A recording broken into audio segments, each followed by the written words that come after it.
సినిమాలు రెండు రకాలు. ఒకటి ప్రేక్షకులకు వినోదాన్ని మాత్రమే పంచి కొన్ని టికెట్కు న్యాయం చేసేవి. రెండోది విజ్ఞానాన్ని అందించేవి.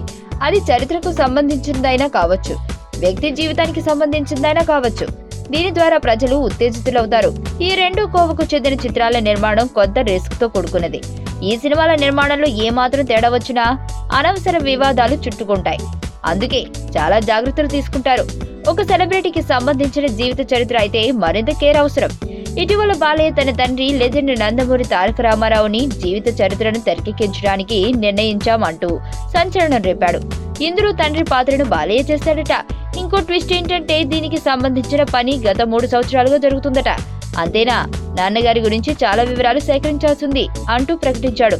అసలు నందమూరి తారక రామారావుని చరిత్ర గురించి కొత్తగా ఏదైనా విషయం చెప్పాలంటే అది అమ్మ పుట్టిల్లు గురించి మేనమామ దగ్గర చెప్పినట్లే. తెలుగు సినిమా చరిత్ర అంటే ఎన్టీఆర్ అంటే తెలుగు సినీ చరిత్ర అన్నట్లు మమేకం అయిపోయారాయన. ఆయన గురించి ప్రచురించని వార్త లేదనడం కూడా అతిశయోక్తి కాదు. అలాంటిది బాలయ్య పెద్ద ఆయన గురించి ఇంకా ఏం వెలికి తీస్తున్నాడో ఎవరికి అర్థం కావడం లేదు. ఒకవేళ తెలుగు నేలకు తెలియని అంతర్గత విషయాలు ఏమైనా ఉంటే అవి మీ అన్నదమ్ములకు తెలియనివి కాదు.